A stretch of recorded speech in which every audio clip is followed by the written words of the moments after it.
Bonjour à tous et bienvenue dans cette nouvelle vidéo. On se retrouve de nouveau dans la crèche Kalinours.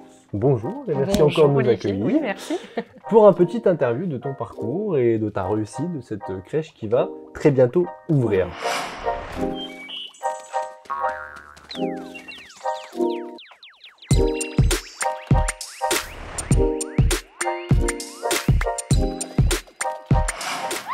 Est-ce que, pour démarrer, tu peux tout simplement te présenter? Oui, alors je suis Pauline, de base animatrice petite enfance, maman de 3 enfants, d'enfants rapprochés et donc de petits aussi, ce qui a motivé aussi mon envie de travailler et de grandir en tant que gestionnaire pour voilà, aider les autres petits à se développer, à grandir. J'ai travaillé dans différentes structures, dans des multi-accueils, dans des micro-crèches, jusqu'au moment où mon dos a dit stop, un petit handicap moteur qui a fait que j'ai dû du coup, porter les enfants, voilà. s'asseoir au quotidien. Exactement, changer de posture, assis, debout, voilà, ça devenait vraiment compliqué. Forcément. J'ai été reconnue travailleur handicapé.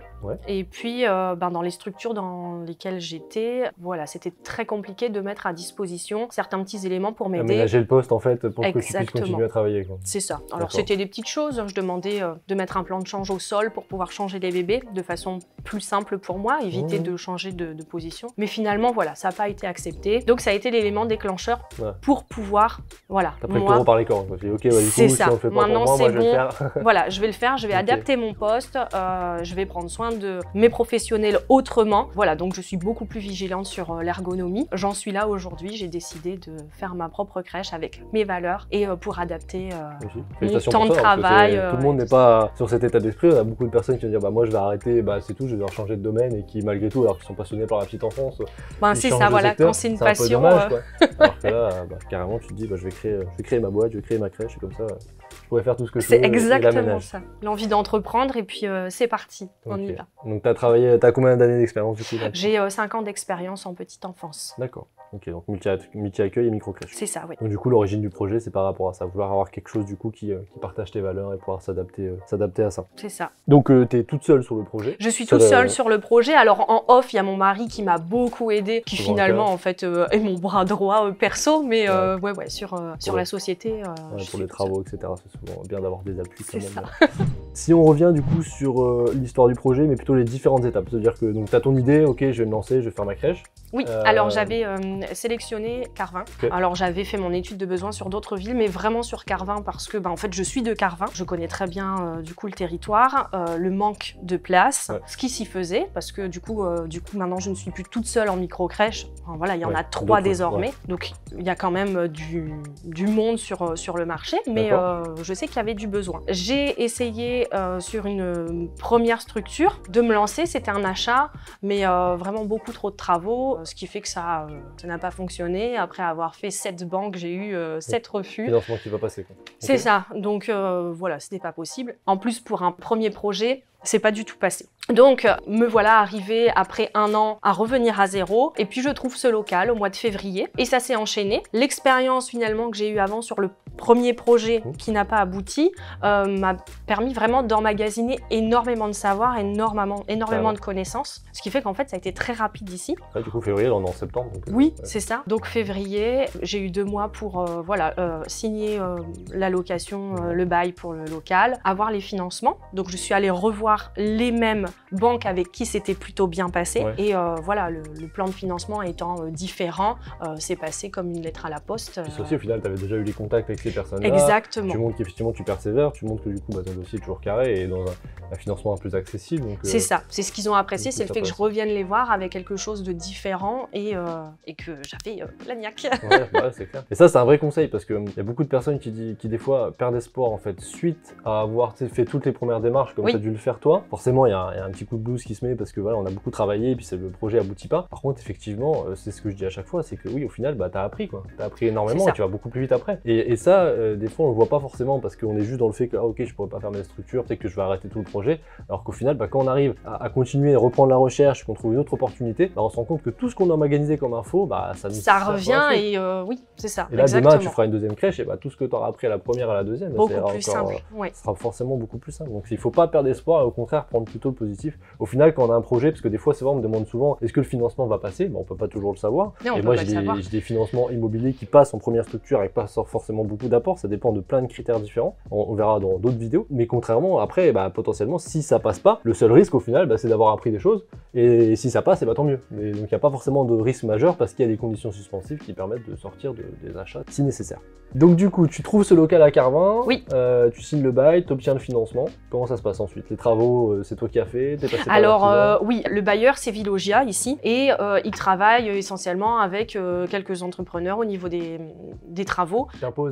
Alors ils m'ont pas imposé du tout. Ils m'ont dit, nous on a quelqu'un à vous proposer qui a déjà travaillé dans des écoles maternelles, qui peuvent avoir voilà, une vision de ce que vous voulez assez intéressante. Je les ai rencontrés et effectivement, c'est eux qui m'ont plus parlé des détails que j'avais pas anticipé et du coup je me suis dit, oui effectivement, c'est bien d'avoir des artisans qui conseillent, c'est important. Effectivement, l'expérience quand ils ont déjà fait des ERP, notamment dans la petite enfance, ça peut être toujours intéressant. Du coup, c'est toi qui as dû financer quand même les travaux? Oui, j'ai financé les travaux. D'accord. Le loyer du coup que tu payes ici pour la structure, c'est combien? 1050 €. Du fait que ce soit Villogia, peut-être c'est aussi un peu Alors oui, les tarifs effectivement sont plus intéressants. Et puis après, j'ai pu m'arranger avec eux où ils m'ont fait 3 mois, à peu près 3 mois de loyer de décalage. Et puis ils ont pris une fourchette de à peu près 12-15 000 € de travaux pour changer une fenêtre, voilà, à leur charge. Là concrètement, justement, sur les travaux, tu as dû faire quoi concrètement? Recloisonnement? Alors j'ai dû tout faire puisque c'était brut, voilà, brut de béton, donc j'ai dû vraiment tout le cloisonnement, du coup, faux plafond. Oui. Tu es sur un radiateur électrique petite enfance. Oui, c'est ça. Donc pareil, à ma charge. Voilà. Ta charge, sur le PVC, lino, ça marche. Et du coup, les portes fait maison, comme on a pu voir dans la vie. Les portes fait maison, ouais. Non, mais ça, c'est un détail, mais c'est souvent quelque chose qui est problématique, parce que ça coûte très cher. Ça coûte cher. Oui. Mais ici, t'en as quand même pas mal, mine de rien. T'en as 2 là, une là, t'en as 3, t'en as encore une à l'entrée. Ça peut vite aller cher. Effectivement, il y a des manières de faire pas trop compliquées pour le faire soi-même. Pour les premières structures, du moins, c'est quand même une dépense pas négligeable qu'on peut économiser. Donc les travaux, ils ont pris combien de temps du coup? Alors ça a commencé mois de juin, juillet, août, 3 mois. Ok. Pas parti en vacances cet été, quoi. Alors, ils sont partis en vacances et moi je suis aussi partie en vacances. Donc il y a aussi ce delta-là en plus. Donc en gros, en 2 mois et demi, c'était réglé. D'accord, ok. Ouais, ils sont allés très très vite. C'est bien. Donc ils ont tout fait? Ils ont tout fait, oui. Donc ils ont tout fait jusqu'aux peintures ou t'as dû quand même... Ah non, j'ai fait les peintures, effectivement. J'ai apporté ma petite touche. On a fait... On met des petits ours un peu partout. Ouais, c'est ça. Okay. Voilà, aussi la couleur de Kalinours qui est ce bleu-vert. Donc voilà, ça c'était ma petite touche perso. Les couleurs un peu pastel, ça apaise, donc c'est toujours sympa. Par rapport à la mairie, comment ça s'est passé? T'as été les voir, ils étaient pour le projet, ils t'ont aidé, ils t'ont pas aidé? Oui. La mairie m'a plutôt bien soutenue. T'as été les voir, t'as présenté le projet? Voilà. Déjà lors du premier, de toute façon? Voilà, au niveau du premier projet, donc ils étaient bien au courant. Alors il y a beaucoup de demandes, donc ils reçoivent des porteurs de projets. Donc je les ai informés tout au long des différentes étapes. Non, pas de soucis, ils ont été derrière moi, très contents qu'il y ait une nouvelle structure qui ouvre parce que voilà, il y a de la demande. Donc non, ils étaient bien contents. Comment s'est passé tes contacts avec la PMI? Déjà la prise de contact. J'ai dit pour trouver le bon contact, comment t'as fait? Alors c'est une bonne question. J'ai contacté la PMI de Carvin directement pour avoir les informations. Ils m'ont transmis les numéros au niveau du département et le département m'a donné les bons contacts de la puéricultrice. Donc t'as pas de réunion d'information que t'as dû faire? Alors, après, entre deux, tout a changé au niveau du Pas-de-Calais. Ils ont fait des trames d'un peu de tout et ils ont refait complètement l'accompagnement des porteurs de projets. Donc oui, il y a eu une instance départementale ensuite. En fait, mon projet était lancé et ensuite s'est fait cette instance départementale qui était du coup obligatoire. Du coup, t'as été en plein dans le changement, c'est toujours souvent problématique. De défricher un peu les nouveaux fonctionnements, c'est toujours un peu problématique. C'est le cas aussi des fois là par exemple dans certains départements des tests où c'est la CAF qui gère, comme ça devrait être peut-être dans quelques années, qui gère les agréments, des fois forcément ça cause des petits soucis d'organisation parce que c'est nouveau. On reviendra sur un point avec la PMI dans une autre vidéo, sur un sujet qui empêche potentiellement d'ouvrir, ça va ouvrir maintenant dans quelques jours, mais qui a empêché d'ouvrir en temps et en heure alors que tout était prêt. On reviendra sur le sujet dans une autre vidéo. Avant de parler des chiffres, est-ce que tu as eu des contacts particuliers avec la CAF? Est-ce que tu avais potentiellement une demande de subvention? Oui, j'ai eu des contacts assez rapides avec la CAF. J'avoue qu'ils m'ont pas beaucoup aidé. Ils ont plutôt cherché à voir si c'était vraiment viable ce que je leur proposais. Par rapport aux besoins? Par rapport aux besoins, par rapport rapport à l'ensemble du projet. Voilà, j'étais vraiment un test pour eux, j'ai eu cette sensation-là. Et puis, ils ont émis leurs conditions, notamment tarifaires, qui, moi, me permettaient pas de suivre... pour être subventionné, tu veux dire? C'est ça, exactement. Donc, tu aurais pu avoir des subventions? J'aurais pu, puisque... Mais tu aurais dû suivre leurs conditions tarifaires. C'est ça. Qui était trop bas. Du coup, le tarif, c'était combien Oh, alors, non, je sais plus. Tu sais plus non, je sais plus. On pourra leur communiquer parce qu'il y a d'autres porteurs de projets dans le coin, on avait eu la grille tarifaire. Je l'ai plus en tête, mais c'est vrai que c'était assez bas et même nous, on n'est pas très loin et c'est pour tout le Nord de façon pareil. Et effectivement, au final, on n'avait pas plus loin sur les subventions pour la même raison. Mais j'ai plus non plus le tarif, mais c'était beaucoup trop bas pour un projet privé. Au final, c'est pour forcément des projets PSU et toujours. Au département, c'est ce qu'ils demandent aussi. Hein. Ils mettent des feux verts et des feux rouges et ils nous disent en gros feu vert sur les PSU, feu rouge sur les pages. Mais à un moment donné, bon. C'est toujours le même débat. Le gouvernement, on sort des arrêtés pour faciliter les choses pour qu'on ouvre et que les entrepreneurs privés puissent ouvrir des structures. Chez Popiscout, de toute façon, on en a plein des porteurs de projets qui sont bienveillants, qui veulent faire les choses bien et du coup, forcément, qui s'investissent dedans. Et puis au final, effectivement, en contrepartie, on n'a pas forcément les aides escomptées et c'est toujours un peu dommage ce fonctionnement-là, mais bon, c'est pas grave. Là, en fait, l'avantage, c'est d'avoir une subvention pour l'ouverture, le départ, l'aide aux travaux. Mais en fait, derrière, il faut que ça suive aussi. Donc, c'est ça, c'est pas hyper logique le fait de limiter et rendre la chose quasi pas viable, en fait, sauf être super rempli. Et encore, ça ferait pas dégager de marge suffisante pour sécuriser l'entreprise. Et donc du coup, c'est ça qui est un peu dommage, c'est de proposer des choses, mais avec des contreparties qui sont juste pas possibles, quoi. Mais bon, on reviendra sur le sujet dans d'autres vidéos. Du coup, si tu nous parles un peu des chiffres sur cette structure, combien tu as dû emprunter? Alors, j'ai dû emprunter 70 000 € pour aménagement travaux. Ok. Donc combien de travaux? 56. Ok. 56 000 de travaux. Et tu as mis un apport pour... Voilà, j'ai mis un apport de 9 000 € et je suis allée chercher des subventions via France Active. Initiative, ouais. Pardon. Et la garantie peut-être par France Active? Oui, c'est ça, de 16 000 €. Voilà, j'ai eu 16 000 €. Donc du coup, ça fait un projet global à peu près moins de 100 000 €. Voilà. D'accord, ok. Du coup, la France Initiative qui permet d'avoir des prêts d'honneur, les montants vont varier tous les ans. Donc là, on est sur 16 000 €. Oui. Il y a des années, c'est un peu moins, des fois un peu plus. Du fait que tu étais reconnu travailleur handicapé, tu n'as pas eu des aides spécifiques? Si, j'ai eu une subvention de l'AGFIP, voilà, qui rentrait du coup dans l'apport. Donc moi, ça m'a permis de mettre moins de ma poche et voilà, d'avoir de combien? De 6 000 €. 6 000 €. Okay. Ouais. C'est loin d'être un cas isolé justement sur ces faits de soucis qui m'empêchent de faire ce que je souhaite comme métier, mais qui souhaitent quand même créer une micro-crèche. On a pas mal de porteurs de projets qui sont dans ce cas-là. Effectivement, c'est intéressant. Donc c'est top. J'ai été du coup accompagnée pour ça auprès de la BGE, parce que c'est vrai que tout ce qui est démarche comme ça, c'est spécifique, c'est pas forcément évident. Donc j'ai été accompagnée par la BGE en parallèle, voilà, qui m'a permis d'obtenir ces aides-là. C'est intéressant effectivement que ça soit, parce que souvent les conseillers Pôle emploi, il faut des personnes qui soient au fait des aides qu'on peut avoir. Tout ce qui est BGE et France Initiative, des fois peuvent vous diriger sur des financements régionaux ou effectivement ces types de financements-là qui peuvent être toujours intéressants. Donc c'est toujours complémentaire même pour les personnes qui sont accompagnées par Popiscout. Oui, effectivement, c'est des accompagnements qui sont souvent généralistes. On a très peu d'infos sur notre sujet, sur la micro-crèche. Par contre, sur des aides à la création d'entreprise, ça peut toujours être utile. Ton prêt, tu l'as fait sur 7 ans? Sur 7 ans, 7 ans. Tu dois le payer tout de suite? Tu as réussi à avoir une petite... J'ai réussi à avoir 6 mois de franchise de prêt. Exactement. Donc voilà, comme ça me permet de démarrer un peu plus tranquillement. Ouais, d'accord. Ton chiffre d'affaires estimé? Non. Je te pose une colle.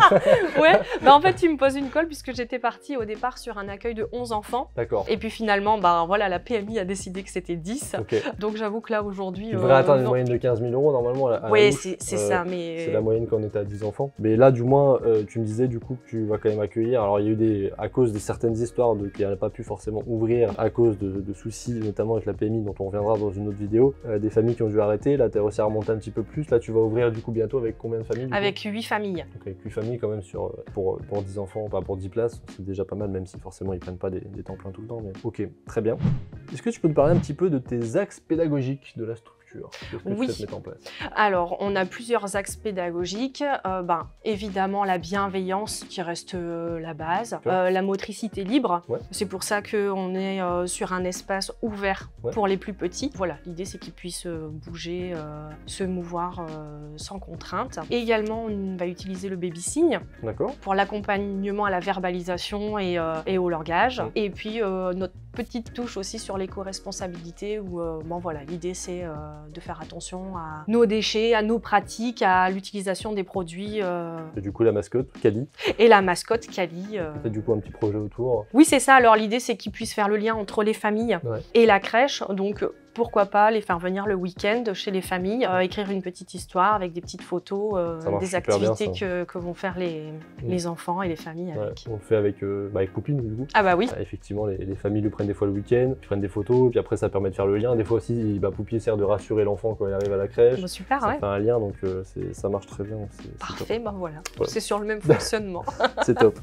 Ton équipe, oui. Tu as prévu du coup d'embaucher quel type de profil, combien de personnes? Alors mon équipe pour l'instant n'est pas au complet. J'ai actuellement ma référente technique qui est EJE, qui est là sur un 28 heures semaine. Okay. J'ai une auxiliaire de puériculture qui est sur 35 heures semaine et sont prévus 2 CAP 24 heures semaine. Ok, ça marche. Voilà, en cours de recrutement, les CAP. Si les personnes sont intéressées. C'est ça. Et puis voilà, moi qui pourra intervenir sur le terrain pour les cas de renfort ou s'il y a 5 bébés qui pleurent en même temps et qu'il n'y a pas assez de bras, et bien voilà. C'est l'intérêt aussi d'être formé à la base et d'être pro de la petite enfance. C'est ça, exactement. Même si tu travailles un petit peu moins, mais ok, ça marche. Qu'est-ce que tu as fait pour te faire connaître et du coup obtenir toutes ces préinscriptions au démarrage? Alors un super site internet fait par fait par mon mari. D'accord. C'est pour ça que je disais que c'est mon bras droit aussi perso puisque voilà, il est dans l'informatique, donc il m'a fait un chouette petit truc, des affiches des flyers que j'ai transmis dans tout Carvin. Dans les points importants de la ville, peut-être une communication sur les réseaux sociaux. Sur les réseaux sociaux, il y a aussi un groupe particulier sur Carvin, donc voilà, j'envoie, je balance tous les mois. Les groupes des villes, ça marche très bien. Ouais, ça marche super bien. Les pubs Facebook également, donc en continu. Tu mets un petit budget au niveau local pour être visible à chaque fois. C'est ça.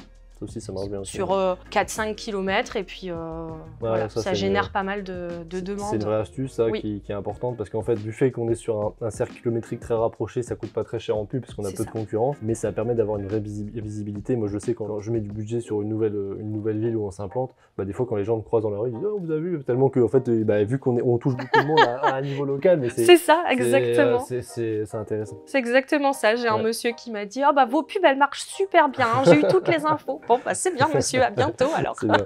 Bon, des fois, c'est pas forcément les cibles, hein, mais ça n'empêche que c'est intéressant. Oui, c'est ça. J'avais une question sur l'origine du nom. Bon, c'est à peu près parce que la mascotte s'appelle Kali, mais est-ce qu'il y avait une origine particulière? Pourquoi un ours? Alors, oui. En fait, à l'origine, c'était les oursons qui étaient choisis. Rapport voilà, aux petits doudous des enfants. Et puis, en fait, les oursons ont été pris entre deux, entre mon premier projet et le deuxième. Ça a été pris. Juste dans une crèche pas très loin d'ici, donc forcément, c'est ça, donc c'était plus possible. Donc, on a réfléchi, et puis les câlins, les oursons, Kalinours, et puis ça a pris vie comme ça. C'est bien. Vraiment personnalisé. Oui. On a fait la visite de ta structure, on a vu les différents mobiliers, et du coup, est-ce que tu peux me dire un peu plus par qui t'es passé pour... Essentiellement Ikea, en fait, qui propose des meubles, je trouve vraiment plutôt bien adaptés. Je me suis beaucoup posé la question au début parce que je me suis dit, Ikea, c'est pas forcément spécialisé, mais en fait, ça marche très très bien. Finalement, pas besoin d'aller chercher chez Wesco particulièrement, ou chez Matou. J'ai trouvé que c'était finalement bien adapté. Alors, j'ai quand même du Wesco pour les tables, pour des petits trucs plus particuliers. Au niveau de la livraison, oh là là, non, le Wesco, c'est pas possible. Ça a été compliqué? Ah oui, ça a été compliqué. J'ai commandé notamment un lit d'évacuation. Ils étaient à la bourre sur leur livraison. Du coup, j'ai fini par annuler. Et puis, comme j'ai eu ma visite PMI qui approchait, que je n'avais pas le lit, j'ai dû trouver une solution bis. La solution bis, ça a été du Ikea sur lequel j'ai mis des roulettes. Et puis... ça a fait l'affaire. Et voilà, et puis ça a fait l'affaire, c'est très bien. On a essayé avec les enfants, dans le jardin, tout ça. Et c'était finalement peut-être aussi costaud que du Wesco finalement. Donc voilà. Ça se passe bien, heureusement, chez Wesco quand même, je rassure. Oui, ça se passe. Alors je dis pas, non, ils font des super produits. Des fois, il peut avoir des soucis. Après, c'est dépendant des livraisons. Mais en tout cas, Wesco, si vous souhaitez prendre contact avec Pauline pour avoir un petit bon, n'hésitez pas. Donc Ikea, effectivement, c'est une question qu'on nous pose souvent. Est-ce qu'on peut utiliser du Ikea? En fait, on vient de le résumer. C'est qu'il y a des choses où, oui, clairement, il y a plein de rangements. Les fameux meubles trop fast qu'on voit peut-être un peu partout dans toutes les crèches, les meubles à bac, des choses comme ça, c'est des choses qui sont largement suffisantes, surtout à une ouverture. Alors les meubles Matou sont super sympas, sont super beaux. Wesco, il y a des choses qui sont beaux aussi, et d'autres fournisseurs. Mais à une ouverture, on doit faire attention aux dépenses. Et ce que je conseille toujours, c'est au final de rendre la chose évolutive, de dire dans un premier temps, effectivement, Ikea, ça peut faire l'affaire pour plein de choses. Et le budget est quand même plus limité. Et après, potentiellement, quand on dégage du chiffre d'affaires, on se fait plaisir et potentiellement on rajoute des choses, on optimise. Et là, on va peut-être mettre un petit peu plus de budget sur les meubles. C'est l'idée, voilà. Mais c'est important au final de faire avec du chiffre d'affaires dégagé plus qu'avec des prêts bancaires, quoi. Donc si on peut limiter au démarrage le financement et du coup la charge du prêt pour le rembourser. C'est ça. C'est quand même intéressant. Effectivement, il faut faire un petit mix et des fois, souvent, tout ce qui est vraiment mobilier pour les enfants, que ce soit les tables et les chaises, c'est bien de les prendre chez des fournisseurs dédiés parce qu'il n'y a pas forcément tout chez Ikea. Non. Pour tout le reste, il y a quand même beaucoup de choses qui sont intéressantes. Tout ce qui est niveau alimentation, comment tu fonctionnes? Alors en liaison froide avec un prestataire repas, ouais. Le prestataire Ensemble, qui est franchement pas mal au niveau de la diversité, qui s'adapte au niveau des tranches d'âge, donc ils font du lisse, du mouliné et puis en morceaux. Adapté aux enfants puisque voilà, établi par des diététiciennes pour les petits, donc sans sel, sans sucre, voilà. Et puis il y a 25% de bio dans les repas, et puis local. Donc voilà, la cuisine n'est pas très loin, ils essayent d'utiliser des produits essentiellement sur le Nord-Pas-de-Calais. On a visité leur cuisine il y a peu, il y a d'ailleurs une vidéo qui sortira sur leur cuisine d'ensemble, parce qu'effectivement on en est aussi content, et donc vous en saurez un petit peu plus très bientôt. Une question dont tu as le droit d'être tout à fait honnête. Pourquoi tu as rejoint Poupy School à la base et ton avis sur l'accompagnement? Alors, pourquoi j'ai rejoint Poupy School à la base? Parce que je me suis lancée dans ce projet-là et j'ai dit, mais oh mon Dieu, où je vais? Quelles sont les démarches? J'étais complètement paumée. J'ai essayé d'aller chercher à droite, à gauche et j'ai perdu énormément de temps à prêcher le pour, le vrai, le contre, le faux. Enfin, c'était vraiment un sacré fourbi. Ouais. Et puis, je suis passée par Poupy School et là, c'était clair. Les étapes sont bien expliquées et donc ça a été vraiment un soulagement en termes de gain de temps et de voir où on va. Donc au début ça peut faire un peu peur parce que on se dit oh là là mais il y a vraiment beaucoup de choses à faire et puis c'est assez limpide. Voilà, on prend le temps à chaque étape, voilà, en fonction de sa situation. J'ai beaucoup apprécié le fait qu'il y ait un groupe Facebook dédié, privé, qui permet les échanges entre les porteurs de projets. Ouais. Voilà, ça permet aussi de communiquer avec eux, de se poser des questions parce qu'il y a quelqu'un qui a vécu la même expérience. Et puis finalement le virtuel devient aussi le réel, on se rencontre en vrai, on crée des liens et voilà, c'est formidable pour le réseau. Ouais, c'est important de pouvoir échanger. Le réseau, c'est 50% d'un projet, quoi, parce que des fois, quand on a des coups de mou, des choses, on peut échanger, avoir l'astuce et ça aide forcément. Maintenant, l'avantage, c'est qu'avec Poupy School, il y a de plus en plus de crèches un petit peu partout. En l'occurrence, toi, tu as pu aller à la rencontre, notamment de Justine. Vous avez déjà la vidéo sur YouTube, elle n'est pas très loin d'ici. En tout cas, merci pour ta confiance. Oui, mais c'était top aussi parce que pour les coups de mou, parce que il y en a eu avec ce premier projet qui s'est cassé la figure. Ouais. C'est pareil, on appelle, on envoie un petit message ou on laisse un message sur le SAV. Voilà, on a une réponse assez rapidement. Des fois, on est complètement déboussolé et ça permet aussi de se rebooster. La suite, c'est quoi? La suite, c'est d'ouvrir dans quelques jours. J'aimerais effectivement que ça se mette en route. Et puis, bon, j'avoue qu'en secret, je commence à regarder un petit peu les locaux qui sont pas très loin d'ici. L'objectif, c'est d'ouvrir plusieurs structures. Voilà, en tout cas, une deuxième pour que je puisse avoir voilà, quelque chose de plus pérenne au niveau du chiffre. Et puis des locaux peut-être un peu plus grands pour, pour accueillir 12 enfants.